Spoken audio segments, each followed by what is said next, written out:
Assalamualaikum warahmatullahi wabarakatuh. Di sini kami dari kelompok 10 yang beranggotakan 3 orang, yaitu Vindi Aryani, Ringgi Purnamasari, dan Yogi Adiputra, yang akan menjelaskan mengenai materi memahami konsep homoseksual dan lesbian.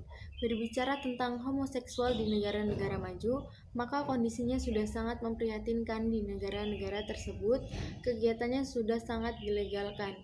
Yang lebih menyedihkan lagi bahwa virus ini ternyata juga telah mewabah di negara-negara berkembang, termasuk di Indonesia.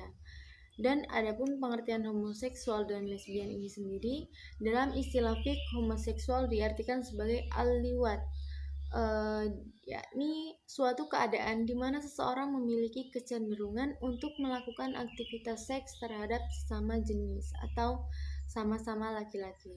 Sedangkan istilah lesbian dalam literatur fikih dikenal sebagai as-sihaq dengan analisis morfologis, yakni aktivitas seks yang dilakukan oleh dua orang atau lebih terhadap sesama jenis, dalam hal ini cinta birahi sesama perempuan. Dari pengertian tersebut dapat ditarik kesimpulan bahwa homoseksual ialah hubungan seksual antara laki-laki dengan laki-laki, sedangkan untuk berhubungan seks antara wanita disebut sebagai lesbian. Kemudian adapun sebab-sebab homoseksual dan lesbian, yaitu ada beberapa penyebab timbulnya homoseksualitas dan lesbian, di antaranya yaitu yang pertama, faktor ketidakseimbangan hormon-hormon seks atau herediter, yakni faktor bawaan. Kemudian yang kedua, pengaruh lingkungan seks yang tidak berkembang kematangan seksual. Yang ketiga, adanya pengalaman homoseksual yang menyenangkan ketika masih remaja. Dan yang terakhir yaitu adanya traumatis terhadap ibunya sehingga menimbulkan sikap benci pada perempuan. Materi selanjutnya akan dilanjutkan oleh rekan saya. Baik, materi selanjutnya yaitu solusi terbaik bagi pelaku homoseksual dan lesbian. Penyimpangan seksual dan bentuk homoseksualitas, lesbianisme, ataupun incest hubungan seksual dengan kerabat dekatnya sangat mungkin terjadi karena faktor kebiasaan dalam lingkungan keluarga. Artinya seorang anak yang keras terbiasa tidur satu ranjang dengan saudaranya sesama jenis dapat memuncul dalam dirinya kesenangan terhadap sesama jenis atau homoseksual ataupun lesbian. Kasus yang sama juga ini terjadi dalam perkawinan incest.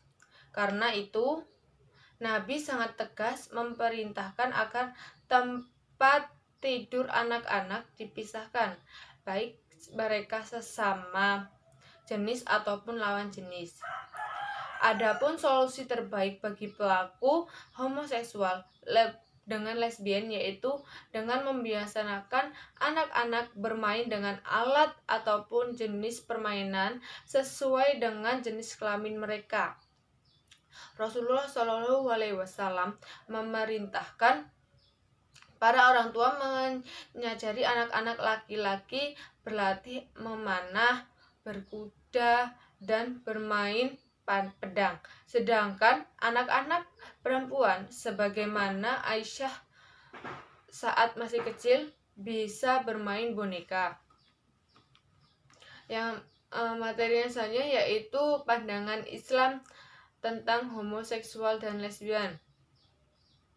Seluruh umat Islam sepakat bahwa homoseksual termasuk dosa besar. Oleh karena perbuatan yang menjijikan inilah Allah kemudian memusnahkan kaum Nabi Lut alaihissalam dengan cara yang sangat mengerikan.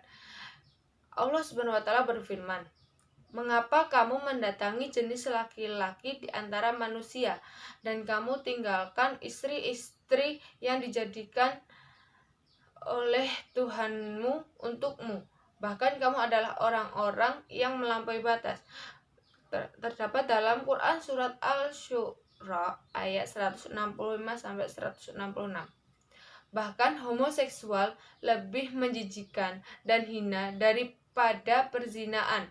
Sebagaimana sabda Rasulullah SAW, "Bunuhlah fa'il dan maf'ulanya, kedua-duanya." Hadis riwayat Abu Daud dan Tirmizi. Oleh karena itu, ancaman hukuman terhadap pelaku homoseksual jauh lebih berat dibandingkan dengan hukuman bagi pelaku pezina. Sekian materi yang dapat kami sampaikan. Kurang lebihnya kami mohon maaf. Kami akhiri. Wassalamualaikum warahmatullahi wabarakatuh.